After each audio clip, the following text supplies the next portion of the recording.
What's going on, guys? Welcome back to another episode of Healthspan Academy. I'm your host, Craig Shearhart, and joining me today is Dr. Stacie Barber, who is also known as a Physio Fix in her social handles. She started with a Bachelor of Science in Exercise Science from Illinois University in 2011. And then she was a student athlete there in gymnastics, went on to become a strength and performance coach, and then completed a doctorate in physical therapy from Duke in 2015. And in 2017, she founded the Physio Fix. And since then, she's been helping people live with less pain and function better. So today's all about self-help, mobility, and preventing injuries. Stacie, thanks so much for joining me today. Thanks for having me on, Craig. I'm happy to be here. Amazing. So I want to kick this off with how your story kind of began, even pre kind of university days. What was fitness like for you growing up, and how did you first get interested in physical therapy? So I have always been very active ever since I was little. We lived in Arkansas growing up in Oklahoma. So we were always outside. We lived on a farm, running around. So I was just always an active kid. And then, pretty much. When I was about 4 years old, I guess my grandfather kind of caught me falling off of different pieces of furniture and trying to climb everything. And so he was like, you got to put this girl in gymnastics so she can at least learn how to fall correctly, so she doesn't get hurt. Amazing.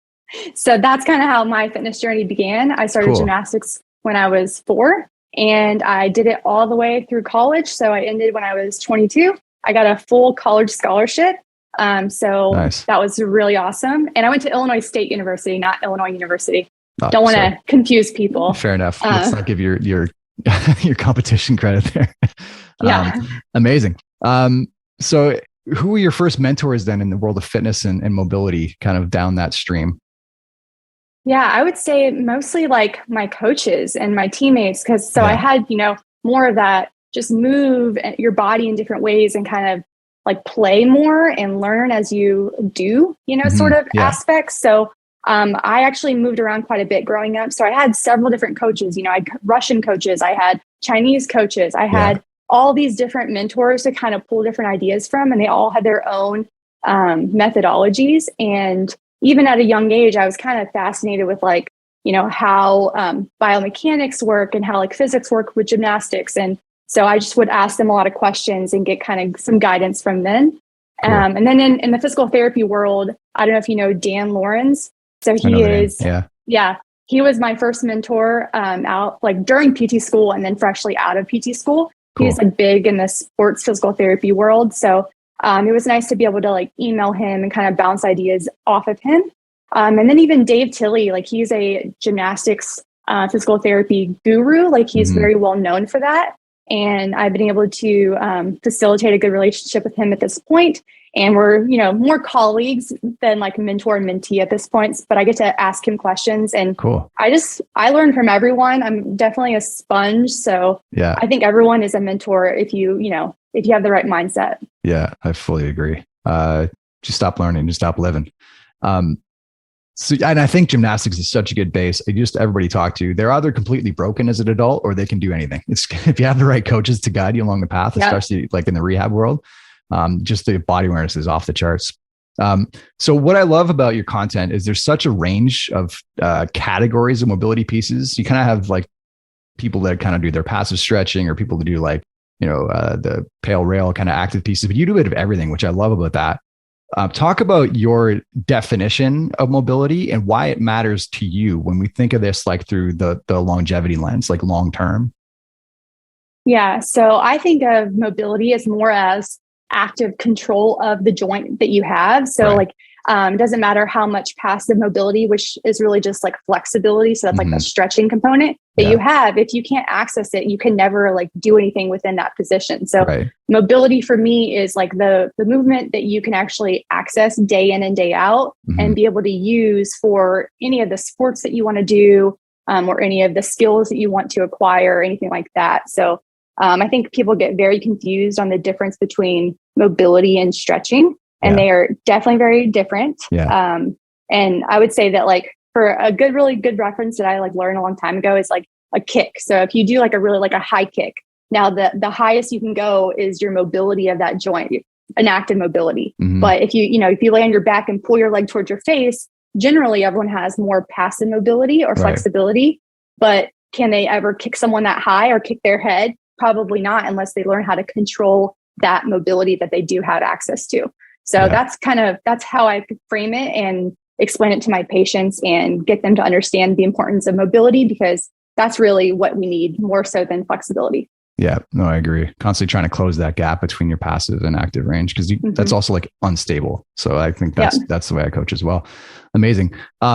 So yeah, you talked about the difference between passive. Do you find people are kind of moving away from a strictly passive model? I hope that your clients are, but kind of globally, do you think that there has been a shift from just kind of, I'm going to stretch my hamstrings out to fix my low back kind of thing? They're kind of being more proactive with active range of motion pieces as well. For sure. I feel like it's finally made its rounds that dynamic, flexibility or dynamic mobility stuff for warm up is more helpful than static stretching. So I feel like more people do mobility work, whether they know it's mobility work or not. That's, a different story. But I think that social media is definitely helping, because that's what they see and that's what they want to try. And then they find that it's less boring too. A lot of my patients will be like, I hate stretching. I hate yoga. It's so boring. You have to hold things, but this is fun and it's different. And you like just move through different positions, and I don't know. It's just a little bit more exciting than just stretching. Yeah, I agree. And it almost looks like some of the stuff you do almost seems like Ido Portal stuff, where you're just constantly kind of moving dynamics, which I think is like such a great, especially for warm-ups, just kind of working on that active range and kind of like going into positions and corners you may not get into otherwise. So I love that. I want to talk a little bit about cold therapy, because this is something in physio. I feel like there's still a bit of a split, and it used to be like something's hurt, just like dunk it in ice and hope for the best. Right. But now there's like a camp where it's like, it's actually maybe slowing down the healing process in certain cases. Is there a specific pathology you sort of like guide people into ice, or do you try to avoid it whenever possible? Or what's your take on the whole ice piece? Yeah, this is definitely one of those hot topic subjects, but so I don't really advise it usually for most people, but I do tell people that if you found that ice is helpful for you in the past, then by all means do it. If it's something that's super acute and it's really, really swollen, well, sometimes the swelling is going to hinder us from doing things, and icing does help reduce that.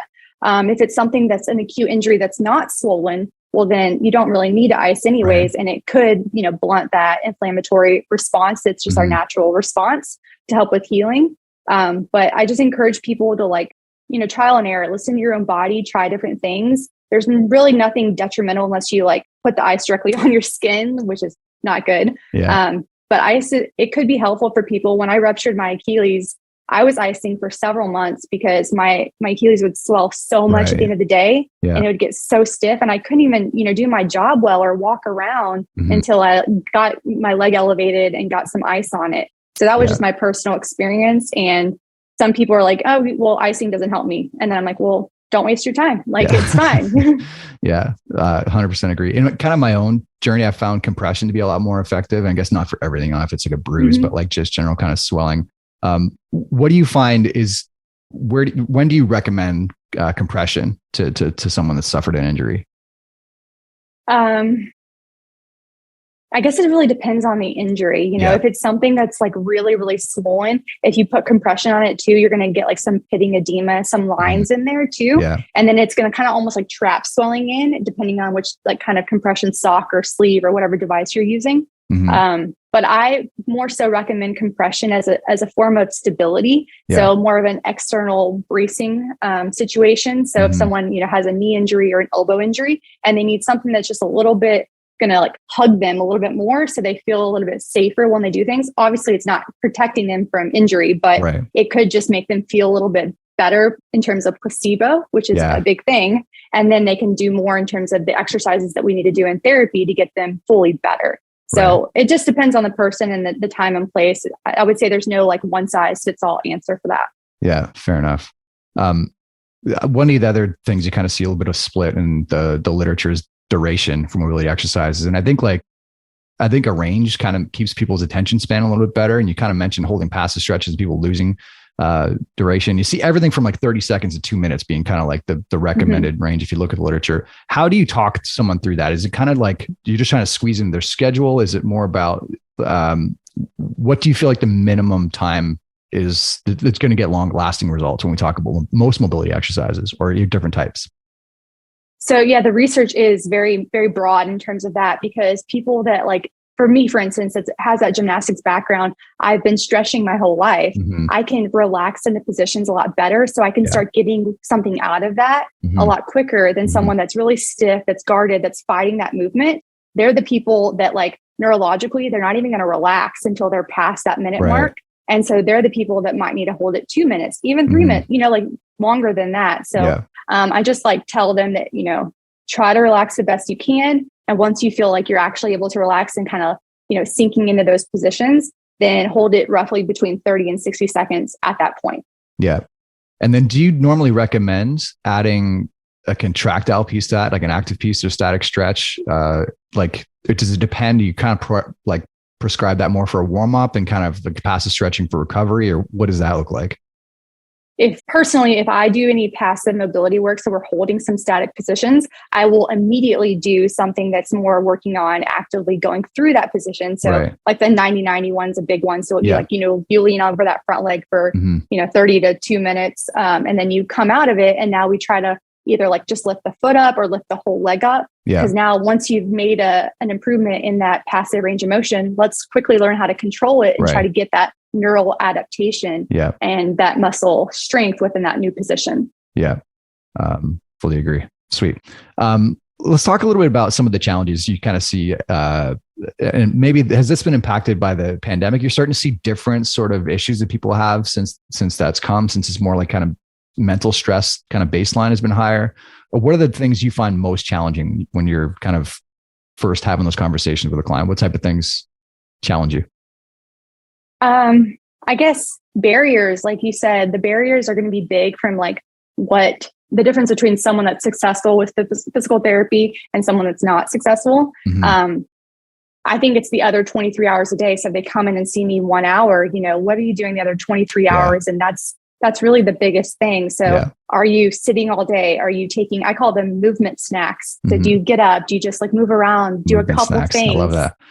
Just get your body moving, because like you said, the longer we sit, and it's nothing new.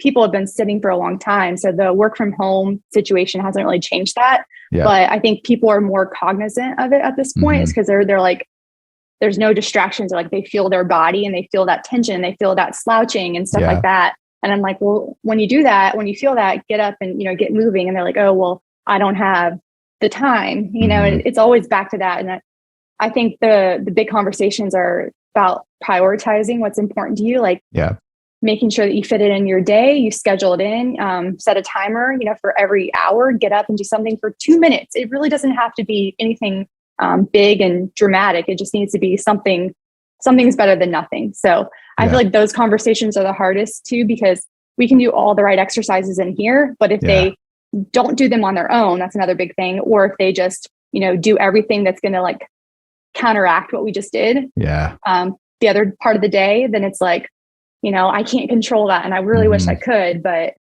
those are hard. Yeah. Just get those people that are looking for a Band-Aid solution. Here, fix everything about me in the next 15 minutes so I can have the rest of my week pain-free. But I don't get a lot of those anymore, because really? I have my own private practice. And nice. Everyone's very motivated. A lot of athletes are just that's great. A lot of, active individuals. Yeah. So they all come in here. We work one-on-one for an hour. They know what to expect by now, that it's not going to be easy. It's going to be a workout. Yeah. And then they are really compliant. Some of my patients are really good. That's amazing. Good problem to have. So I feel like there's been a huge kind of wave of mobility kind of, people understand it's important now. They're more familiar with the term. There's still probably people misusing it and stuff like that. What would you say the biggest changes to your own kind of mobility practice have been from like maybe 10 years ago where we're at now? Is it really more focused on the active piece? Is that the biggest difference?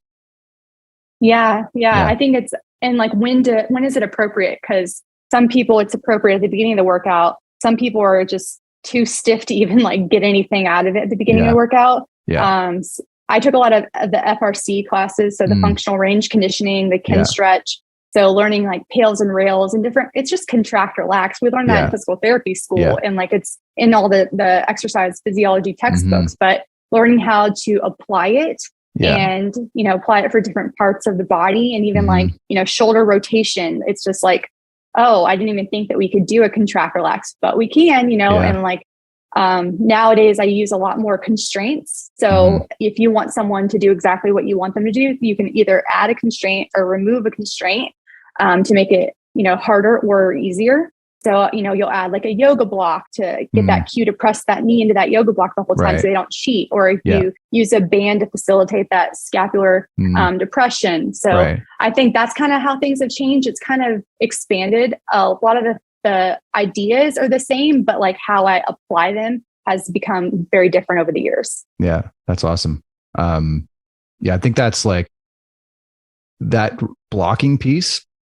I think it's just tricky because we have so many like backup plans with our muscles. There's no muscle. It just kind of moves one thing, but when you kind of like isolate and block, it's easy to kind of pinpoint stuff. I love that. Yeah. Where do you see this mobility market going in the future? Obviously, a lot of things are happening digitally. There's tons of apps. You're posting tons of content. You got tons of engagement. It's obviously keeping on top of the game. TikTok's starting to blow up. What do you think is going to be the biggest difference today and maybe 5 years from now? Well, hopefully it's that everyone kind of incorporates at least some sort of mobility piece into their workouts. Cause there's still a lot of like, I work with a lot of powerlifters, a lot of weightlifters, because that's something I enjoy doing as well. And they still don't understand, like they'll do it here with me and they don't fully probably do it on their own, or don't understand the importance. So it'd be really cool to be able to go into like, powerlifting meet and you see people doing mobility work rather than like foam rolling or, smashing different things. So I hope that people just start to actually incorporate the things that they're learning because there's so much information out there. It's like, you just got to start trying different things and seeing what works for your body and then do it consistently because that's what's going to make a difference, Yeah, I agree. Well said. You mentioned weightlifting. I know you've kind of like taken more of an interest in that in your training recently. And I think it's not only a great piece for kind of longevity, just because everything that we do in weightlifting, power, speed, agility, coordination, all that stuff that slows down as we age, where you can't not have that stuff if you're going to weightlift. And it also kind of forces you into mobility.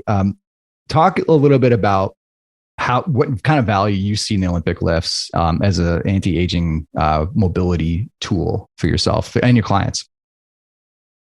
Yeah, I mean, as many people as I can have get into those positions, because obviously like if you don't even have the thoracic mobility to, put something overhead, we can't do a snatch. And if you don't have, the external rotation or like the lat extensibility, you can't get in the front rack position. So there's several people that like, it would be more harmful if we tried and not advantageous. But as many people as I can get to do those movements, like you said, DAS twitch reduces as we age. And if you can incorporate even just a couple fast twitch or like plyometric type movements, which that's what Olympic weightlifting is, then you can continue to get those neural adaptations and you can continue to function at a higher speed. And then you can catch yourself before you fall and like all those problems that, we all encounter as we get older. So I like to incorporate it as much as I can with the older population, but definitely with my gymnasts because they have tons of mobility, tons of flexibility, but they don't know how to control those positions. And Olympic weightlifting really translates well to gymnastics because there's overhead stability and all the different things that like the full body's working together to perform this movement sort of thing. So I try to incorporate it in everyone's plan when appropriate. Yeah, I agree. I think like the catch-22 is like, it's probably most useful for people that are getting older, but then it's like, they've already got mobility restrictions and it's already like technical and they've got to teach them how to catch and the turnover, all this stuff is just like, it's a little overwhelming. That's when we do like dumbbell stuff. So I'll teach them like a dumbbell snatch. It doesn't have to look perfect, but if we can like work on that movement pattern, it's something that's faster. And it's crazy how many of the older people that I work with that enjoy like powerlifting type movements and weightlifting, once they start doing it, they're like, oh, I see why you enjoy this. Like, this is actually pretty fun. And I feel like I'm getting stronger, but having a great time at the same time. And I'm like, that makes me so happy to hear. So yeah, I agree. I think like my one regret, my fitness is not starting Olympic lifting. I'd never be great at it, but at least be less scrappy than I am now. And I think a little more mobile. So what are the next steps for the Physio Fix this year, Stacie? For this year? I'm just still trying to like grow. We have an in-person component. We have an online component. Mm-hmm. So we do in-person physical therapy here in Phoenix, Arizona. Yeah. We also do like sports performance coaching. We kind of integrate that with our physical therapy. So we bridge the gap so we could take you from injury all the way back to your sport and beyond, you know? Amazing. And then we do an online component. So we do free consultations, but we also do custom programming. So remote programming for people that have injuries or just want to focus on a specific goal. So to continue to grow those is kind of big, especially like my online presence obviously is way bigger than my in-person presence. Yeah. So I would say trying to get more in-person patients, because I've always been a big believer in like working with your local community first, like, you know, helping them out, because then that's how everything spreads from there. But it's kind of been flip-flopped. Like I started local and then all of a sudden I went global, and it's like, I need to still keep growing locally, you know? Yeah.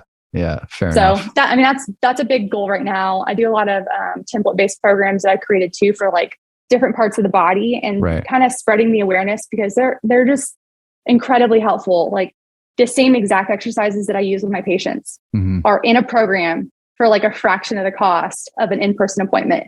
And it's available to anyone, anywhere in the world. And I feel like people haven't even realized the value of that yet. I mean, there's a lot of people that buy the programs, but I just want it to grow because a lot of people don't have access to good healthcare. And this is one way that I can help people anywhere. Yeah, I love that. I guess the trick is not just having it sit in your inbox and actually following the routine. Yes. Yeah. But yeah, I think like hands-on, especially kind of coming out of the pandemic, it's just like, I think a lot of people are just craving that. So I'm sure it'll come back and fill up. And obviously you're doing a great job, and your voice is reaching pretty far and in the social world. Talk a little bit about Stacie's personal health and wellness priorities. Obviously, being a therapist, you're a bit of a mad scientist. You're constantly trying, experimenting. You're reading the literature, and you can get pulled in 10 different directions. What are your own personal priorities these days, and what do your habits look like around that? So I am 7 months post Achilles rupture, and you got to keep that in mind, because my like goals right now are a little bit different than they would have been last year the same time. So my goals right now are to get back to 100%, and what 100% looks like for me is to be able to do all the gymnastic skills that I used to be able to do before this injury. So standing backflips, I could still do that. And now I'm like, now I can't do it. So I got to get back to that. And then get back to Olympic weightlifting. So I've been doing a lot of foundational strength work, kind of rebuilding, because I was non-weight bearing for like 8 weeks. So I kind of lost a lot of strength on this side. So I've been focusing on that, and I have 2 more weeks left of this current phase that I'm in. And then I'm starting to prepare for an Olympic weightlifting competition. So amazing. It's to be able to get back on the platform this year. I want to compete in both powerlifting and Olympic weightlifting this year. Nice. So that's a big goal of mine. I want to come back with a force, you know, like with a vengeance sort of thing. So amazing. That's what I'm focusing on, like getting healthy and doing that. But my personal routine right now, I strength train 4 days a week, and it's really like right at an hour. I find that like less is more when it comes to like stuff like that. And I schedule it in my day. So luckily, as like the business owner, I can kind of create my own schedule. And every day I have a 2-hour lunch break, and I do, you know, I eat and then I work out. So it's already scheduled in there. There are no excuses. I get it done and I can move on. And then I have 3 days of physical therapy right now a week. So that's 3 extra hour sessions on top of that, just to get back to that 100%. And even beyond, I want to come back stronger. Yeah. Sweet. I love that. Is your personal therapy, do we work within your clinic, or do you work with external? No, here. Yeah. I work with, and I've worked with everyone here. So there's 3 other clinicians. I started out with Dr. Megan, and then I transitioned to Dr. Nate, and then I'm working with Dr. Haley soon. So they all have a different focus. Megan, she's been out for 9 years as a physical therapist. So she's the most experienced. So that's why I wanted to start with her. And then I went with Nate next, because he's a power lifter. And then that's a big goal of mine too. So he was really focusing on the powerlifting and the strength aspect, a lot of BFR and stuff like that. And then Haley, she was a gymnast. So she's going to get me back to all those gymnastics things. And I start working with her next week. So it's been nice to be able to work with people within my own clinic and use their expertise. Yeah, I love that. Sounds like a pretty incredible mix. Amazing. It is. Well, Stacie, this has been an amazing chat. I really appreciate the time. Best place for people to link up with you is Instagram? Yeah. I just Physio recently Fix? got on TikTok, but Oh, nice. Instagram's still my main spot. Cool. I have an account on TikTok sitting there just kind of collecting dust, but Well, maybe one follow day. me. Yeah, I will. Cool. Amazing. Well, I appreciate the time and enjoy the rest of your summer. Best of luck with your recovery and your comp coming up later this year. Thank you so much, Craig. Thanks for the conversation. Cheers. All right. Thanks for tuning in this episode, guys. We'll see you next time on Healthspan Academy. Hey, what's up, guys? Thanks for tuning in today. Hope you enjoyed the episode.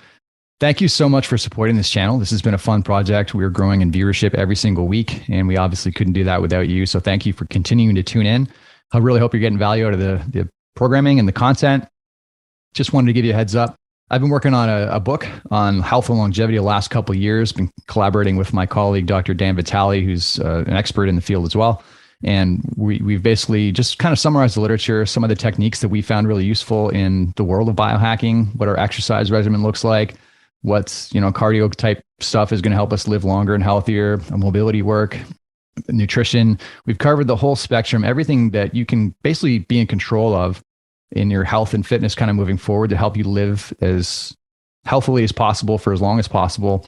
And it's available free for download. So if you click on the YouTube banner, you'll see a link to download the blueprint. It's also on our Instagram profile or on the website. You can click on 5pillarmethod.com/optimize to get your free copy of the book. And I hope you enjoy it.